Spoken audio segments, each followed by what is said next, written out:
Greetings everyone, this is Connor from Dagura TV, and in this video I want to talk about some of the differences we know already between Cyberpunk 2077 and The Witcher 3. So I just thought I'd give you a quick reason why I'm making this video, because I haven't done one on Cyberpunk ever before. This is my first one doing it, and the reason is because if you've ever followed the channel for a considerable length of time, you'll know how much of an affection I've got for the Witcher series, and in particular Witcher 3, and how much I often bring it up, reference it, when I'm proving my points for the game, especially when it comes down to how narratives work in open world and so on. So naturally, because I love the game so much, I'm obviously going to be very interested to see what CD Projekt, or is it Say Projekt, something like that, I don't know, Danny O'Dwyer nailed it in the No Clip documentary, but CD Projekt, see how much they can kind of go forward with the next game, and I'm obviously going to be interested to see what they do in the next game and so on. And we knew it was going to be Cyberpunk 2077 before before The Witcher 3 came around, and I think the announcement trailer for Cyberpunk came out in like 2012 or something. It's been a long time, since we last saw anything from this game, and obviously there's CD Projekt has got a huge community, especially after The Witcher 3, who are very excited and kind of grasping every little bit of interview and news and everything. So I decided to look up a little bit of stuff and kind of do a bit of research on what we already know, and I kind of based off the facts and everything, and there's a couple of stuff from GDC that came out as well, a little bits of things here and there, just confirming a couple of suspected rumours and everything, or confirming what the rumours were saying was going to go with the opposite way and so on.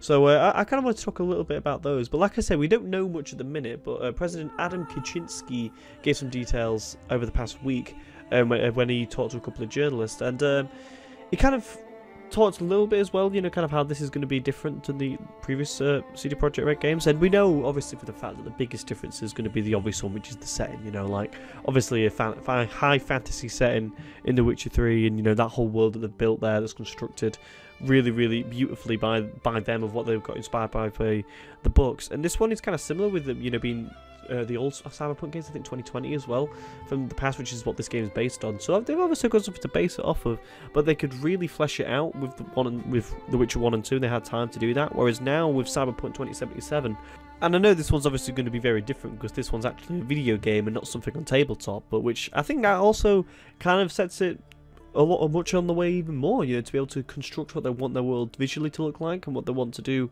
with it mechanically, because obviously a tabletop game, pen and paper, is going to work very, very differently to one that's on the screens for us, and it's obviously very different going from a book to the games that are at hand, but it's going to be even more of a difference going from what we have with the situation we have with Cyberpunk. Because obviously the setting itself from The Witcher and what they're having to construct it off of, and the imagination it's going to take to build this world is going to lead to a huge amount of difference between the two of them. But that's obvious. We've got a little bit of what we see as foreshadowing, I suppose, from Ciri when we meet Ciri again with Geralt, obviously, in The Witcher 3.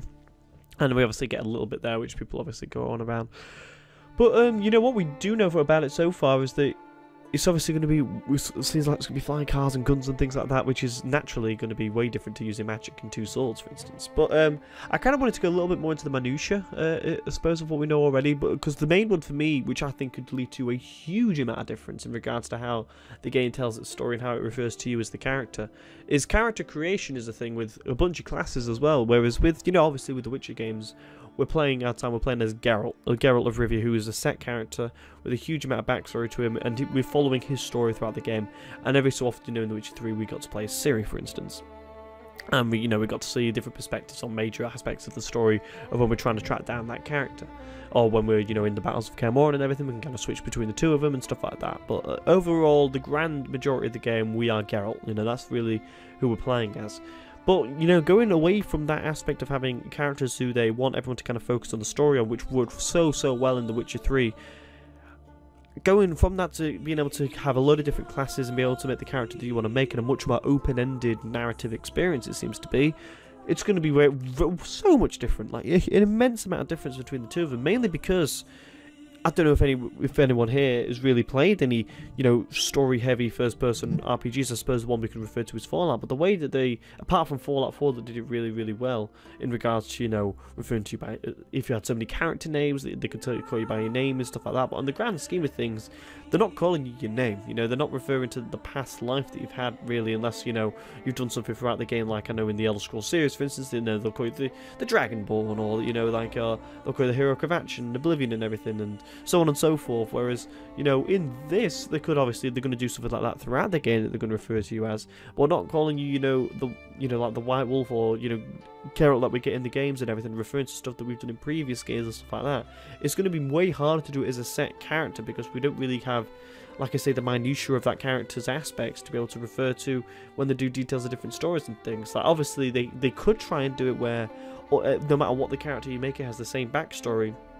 But if it has different classes, the way they're going to go, that character's going to go about doing those things is naturally going to be very different. If they're going by the way of the, you know, what classes originally tend to be, and judging by how they are in the Cyberpunk, you know, kind of Dungeons and Dragons style pen and paper style game, the classes are very different, and the way they go about things is very different. So different objectives and different tasks are going to be done completely differently. So when they're referring to what your character's going to be done, which they do a hell of a lot in the Witcher games, when you meet characters for, again, you know, that we haven't seen in a while, you know, we're not going to really be able to experience that. It's kind of like a blank piece of paper where you kind of make the character yourself. So going is a step forward, which I'm not criticising as a way to go forward.